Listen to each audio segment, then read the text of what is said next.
I was completely oblivious to the fact that Muslims were not supposed to date. I just thought, we're a religious community. I know that we have to practice abstinence, but what's wrong with dating? I'm hanging out, going, I just knew that we had to practice abstinence. So I would actually take my girlfriend to the masjid with me for Jummah. Just wait right here, I'm coming right back. Right? Just sitting in the lobby of the masjid, right? Just in the veranda, just wait right here, right? I would introduce my girlfriend to brothers. Assalamu alaikum, this is Tahani, my girlfriend, man, And brothers would be like very uncomfortable, but I think they would just be shocked, like, is he crazy? Or, and I was really just completely oblivious, And one day I was in the mall, and there was a brother at his kiosk. And previously I had gone by his kiosk and introduced him to my girlfriend. And I asked him what he was reading.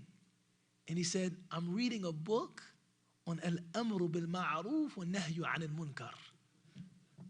I'm reading a book on enjoining good and forbidding evil. First off, I had never heard the word enjoin before. I don't think, there are certain English words that as soon as you hear them, you know the person is Muslim. I've never heard a non-Muslim English speaker say enjoin. I've never heard that before. I'm just enjoining, Assalamu alaikum. I've never, I'm reading a book on enjoining the good and forbidding evil. And I said, what does that mean?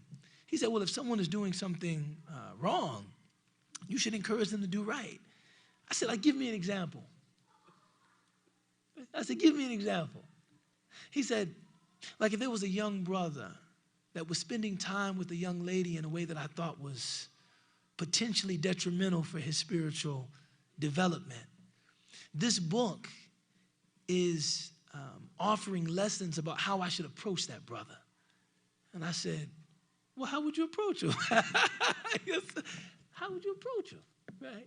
And he said, well, it's not a one-size-fits-all, kind of thing. I mean, the main message of the book is that I should think very carefully before I approach him. And then he moved to the next topic. And that was all that he said. And I sat there thinking, I wonder if there's something wrong with what I'm doing. And so I inquired of people, and they told me, yes, this relationship that you have is completely inappropriate. And just to be Muslim, I called my girlfriend the same night and told her, we can't keep doing this. You want to get married?